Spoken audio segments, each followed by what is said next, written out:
Going on YouTube? This your boy Life with Jay, aka a trucker named Jay, and I wanted to come at you real quick with a video that I just hit me off the top of my head. I was looking at some old comments and some comments that people made on old videos more recently, and I realized that I never really made a video like this, and what I want to talk about is how you can be successful and not just a VL trucking lease, but any leasing situation that you choose to partake in.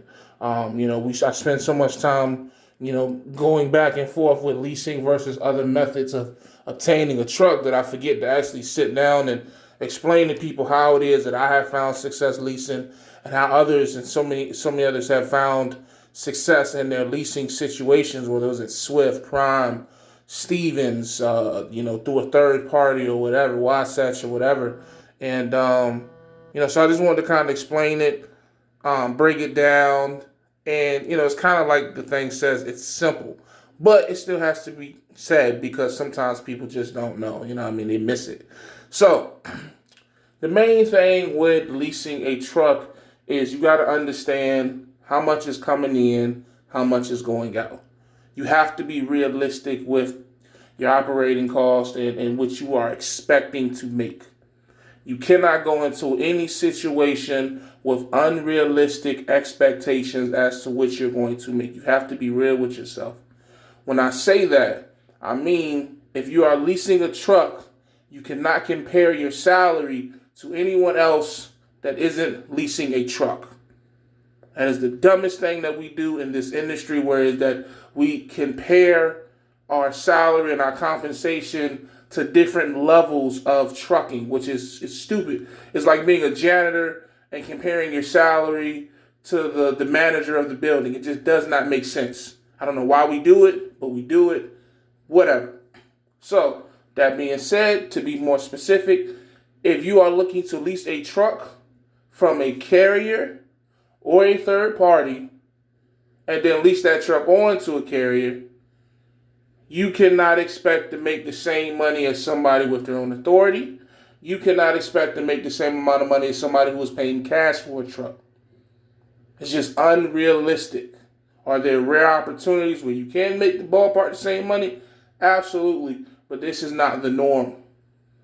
Just depends on the situation. There's too many different types of situations in trucking to narrow it down. It's just too much. So with that being said, if you asking me, I think that realistically, if you are leasing a truck from either a mega carrier or if you're leasing it from a carrier who offers leases and you pull their freight, you should realistically expect to make anywhere from $2,000 to $5,000 a week, period. And when I say 2,000, that's a terrible week. I'm just being honest. That's a bad week. $2,000 take home is a bad week. It's a week you went home early. You might have broke down. Just somebody, you know what I mean? You really should be, but right now, you really shouldn't see anything under $3,000, $3,000 to $4,000, really, if you're a runner. I mean, cats is out here grossing $7,000, $8,000, $9,000 a week to a truck. Not every week, but enough for it to be being averaged. Excuse me. So, that being said, that should be your realistic expectations as to the type of money you're going to make as a lease driver that's leasing on to a carrier that provides a leasing program to pull their freight. $2,000 to $5,000 ballpark. If you're trying to make more than that, then you need to do another way to, to make that consistently anyways. Like, if you hear anybody talking about how they're taking home $5,000, $6,000, $7,000, $8,000, $9,000 every week, or like 2 to 3 times a week, they got something else going on. They may have an authority, they may have a special contract, they may be pulling specialized freight. It's something different going on with what they doing versus what everybody else doing. So it's not just a regular situation. In my opinion, I may be wrong. Look, this whole video could be absolutely wrong. This is based off of what I've seen from my job hopping, from being a lease operator to having a fleet now, to talking to, the management side of this, all this thing. Like, this is based off of that experience that I have gained So I'm open to being wrong. This is just to educate people and to show them, like, this is what you're going to get if you do this. But if you don't like it, do something else. Okay? So anyways, the first thing you have to realize when you lease a truck is that you're starting a business. It's not a job. It's not a, personal decision.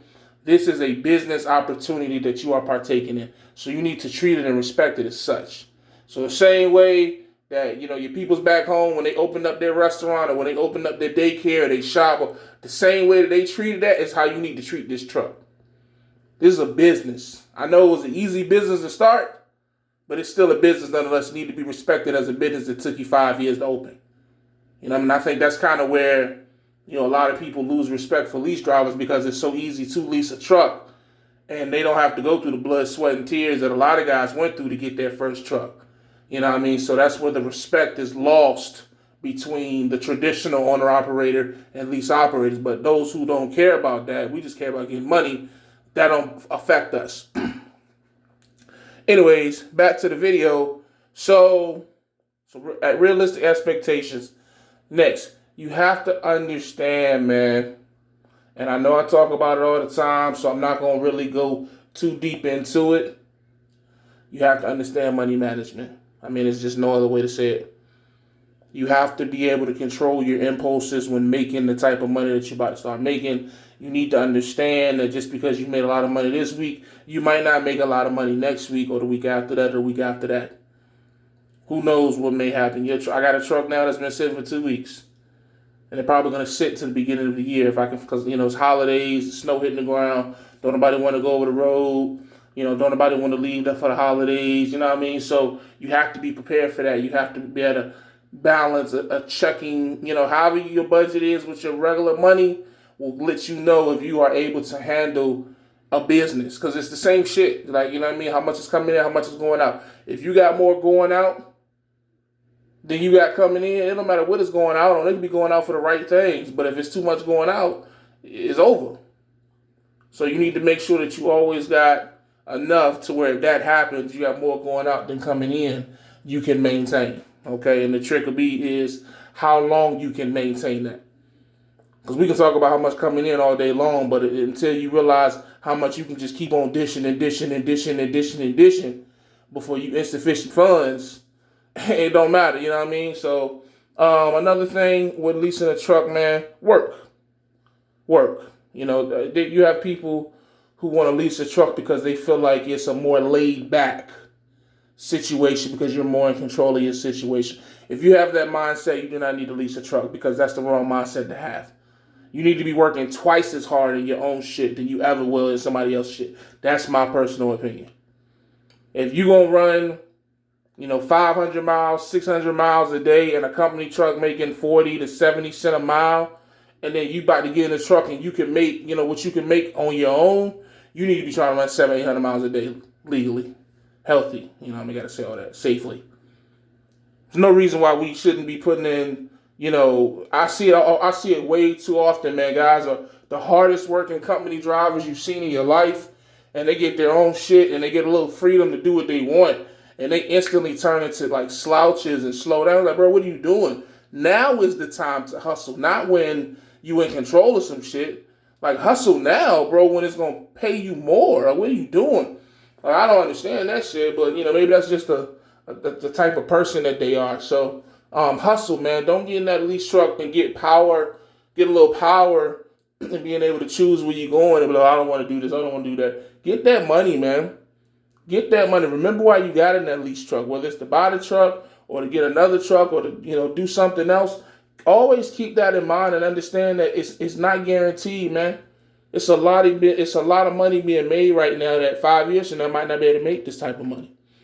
There's no telling what this market is going to do. Some things is going to get better. Some things is going to get worse. Some things is going to stay the same. But nobody really knows. It's all a fucking guessing game when you really think about it. So if you have an opportunity to eat off of this market right now, take advantage of it, man. Get your bread. For real, man. No matter how you do it, I tell anybody, bro, get your bread. Whether you a hot shot, lease driver, whatever, bro, get your money. Straight up. So, work ethic. Another thing, if you decide to lease a truck through a mega carrier or through a company that offers a lease, you have to understand 9 times out of 10 you're going to have a dispatcher.